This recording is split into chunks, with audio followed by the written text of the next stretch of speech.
আসসালামু আলাইকুম everyone, welcome back to my channel দেশি ব্লগ চ্যানেলে সবাইকে স্বাগতম। আশা করি যে যেখান থেকে আমার এই আজকের ব্লগ ভিডিওটা দেখতেছেন সবাই ভালো আছেন। আলহামদুলিল্লাহ আমিও কিন্তু বেশ ভালো আছি। সকাল থেকে ভিডিওটা শুরু করলাম।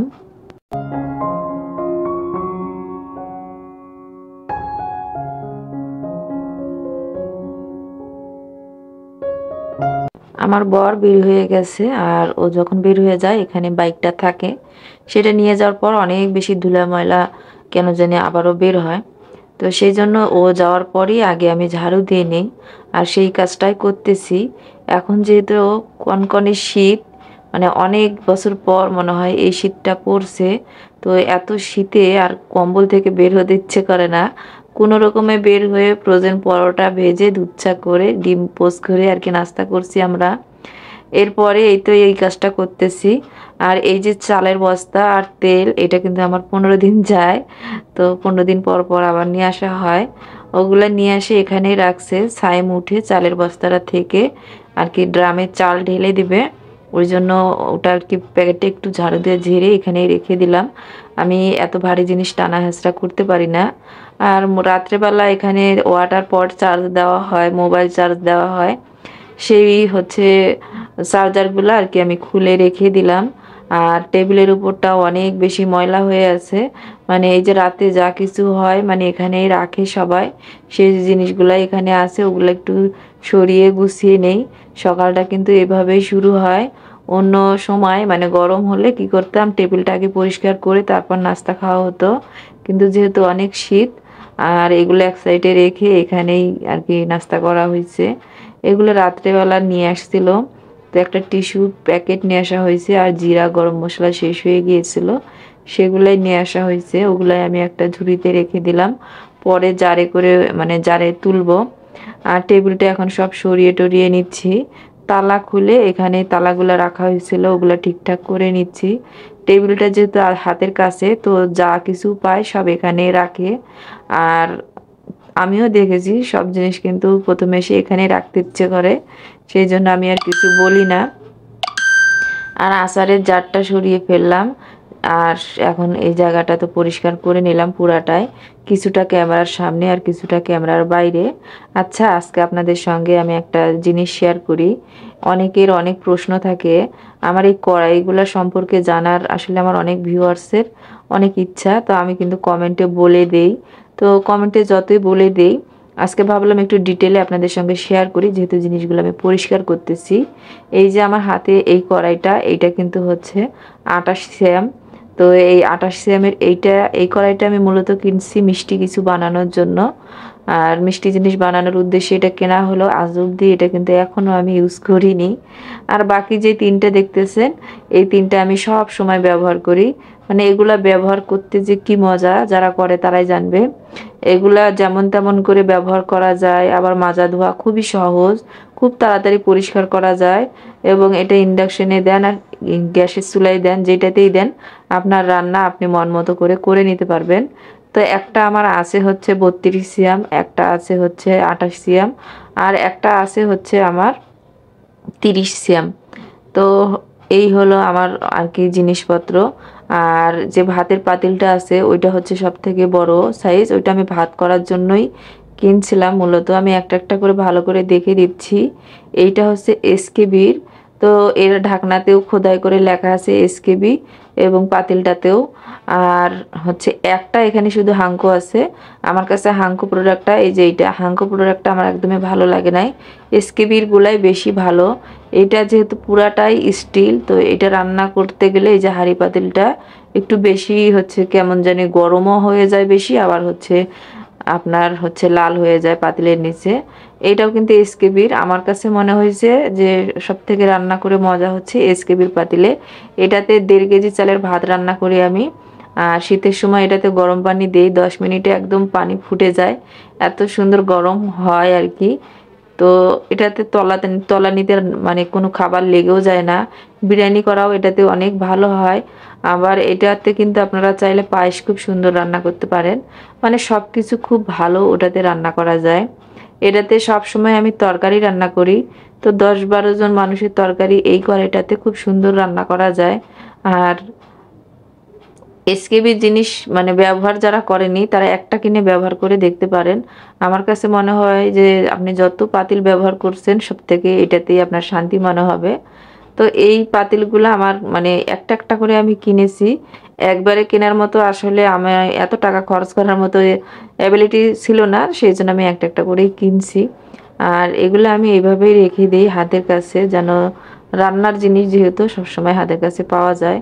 তো ওগুলো সরিয়ে মুছে টুছে সরিয়ে রেখে দিয়ে এখন আমি টেবিলটা পরিষ্কার করে নিব। আর আমি না আগের দিন রাত্রেবেলা রান্না করে রাখছি, আজকে শুধু একটু শাক সেদ্ধ করা আছে ফ্রিজে, ওইটা একটু আর কি জাল করে নিব।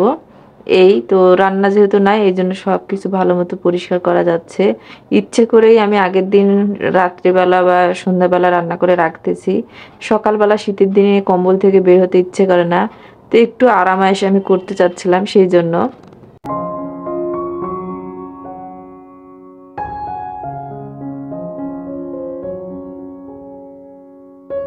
আচ্ছা, আমাকে আসলে ইভা আপু 2বার করেই বলছিল আমি যেন মশলার রেসিপিটা দেই। আমার যে একটা গুঁড়া মশলা আমি রেডি করে রাখি রান্নার শেষে দেওয়ার জন্য সেইটা, তো আমি এতটাই অলস যে ওইটা আমার দেওয়াই হচ্ছিল না। ভাবলাম আজকে ওইটা আমি ভিডিওটা রেকর্ড করব। তো আজকে মশলাটা বানাচ্ছিলাম। তো এখানে হচ্ছে আমি শাকটা আগে হচ্ছে তেলানি দিয়ে দিচ্ছি, তো রসুন কুচি বেশ খানিক দিছি।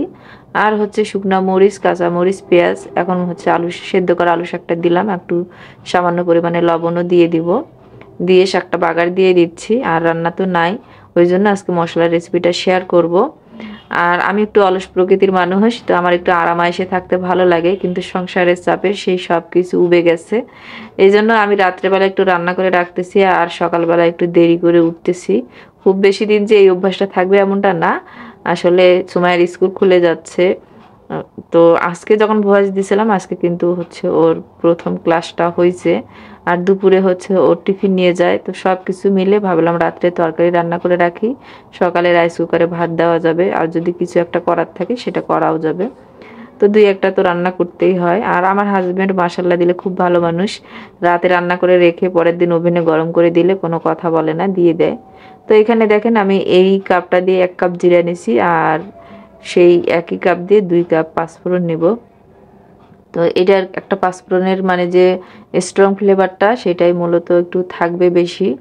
আর কয়েকটা আমি শুকনা মরিচ দিব, শুকনা মরিচেরও কিন্তু মানে আলাদা একটা একটু হালকা ভাজার পর ফ্লেভার বের হয় সেইটা। আর হচ্ছে সাদা এলাচ দিব আর তেজপাতা দিব, আর কিছু না। এইটা হচ্ছে এই মাপটা আর কি রাখতে হবে। তো দিয়ে আমি একটু এটা কড়াইয়ে দিয়ে খুব বেশি না, যতক্ষণ পর্যন্ত আর কি গন্ধটা বের হবে হালকা তখনই আমি চুলাটা বন্ধ করে দিব। তো এই তো কড়াইটা উঠিয়ে দিলাম, এখন হচ্ছে মশলাগুলো দিয়ে একদম যে গ্যাসের ফ্লেমের যে লো আঁচ আছে সেই লো আঁচে ভাজতে হয়। তো আমার এই ইন্ডাকশনে কিন্তু 800-তে দিলে ওই যে গ্যাসের লো আঁচে হয় যেই রান্নাটা সেটা কিন্তু এখানে হয় 800-তে দিয়ে আমি এখন এটা হালকা করে ভেজে নিচ্ছি আর কি, যতক্ষণ গন্ধটা বের হবে না। আর এই যে 800 পয়েন্টে দিয়েছি, আর দেখেন আমার কিন্তু মশলা ভাজা হয়ে গেছে। এখন আমি চুলাটা অফ করে দিছি। এটা কিন্তু একদম ভাজা ভাজা হবে না আর কি, হালকা একটু। এরপরে আমি মিক্সিতে আর কি ব্লেন্ড করে নিব। আর আমার না গলা একদম বসে গেছে, তো যখন কথা বলতেছিলাম মানে ভয়েস দিচ্ছিলাম গলাটা খুব মানে মানে খুশখুশি যে করে ওইরকম করতেছিল, যার কারণে ভয়েস দিতে অনেক কষ্ট হচ্ছিল। তারপরেও আমি থেমে থেমে আর কি ভয়েস দিচ্ছিলাম। মশলাটা দেখিয়ে দিচ্ছি, খুব সুন্দর গন্ধ বের হয়, এত সুন্দর একটা গন্ধ বের হয় কি বলবো, আমার কাছে অনেক ভালো লাগে। এখন আমি এটা একটা জারে আর কি ঢেলে নিব। আর এখন আমি মানে সব মশলাগুলো ব্লেন্ড করব, তো সেগুলো আর আপনাদের সঙ্গে শেয়ার করব না। ভাবলাম রান্না তো নাই, রান্নাঘরটা পরিষ্কার করার আগে মশলাগুলো ব্লেন্ড করে নেই, তারপরে গিয়ে রান্নাঘরটা পরিষ্কার করি। তো এই তো মশলাগুলো গুছিয়ে রাখলে কিন্তু রান্না খুব সহজে করে ফেলা যায়।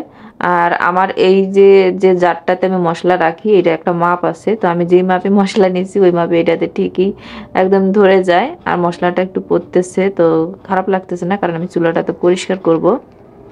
এই হলো আমার সিক্রেট মশলা রেসিপি।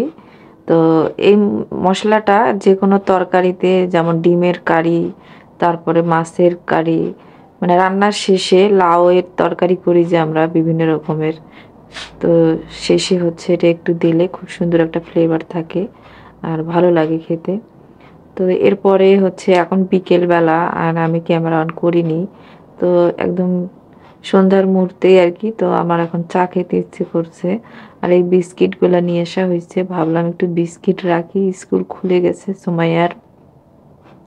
তো বিস্কিট থাকলে আরকি দেখা যায় যে ভালো হয় চায়ের সাথে টা হিসাবে অনেক সময়। ওর টিচাররা বাসায় আসে। তো সবসময় তো আর নাস্তা বানিয়ে দিতে ইচ্ছে করে না। অনেক সময় আমি চা বিস্কিট দিয়েও চালিয়ে দেই।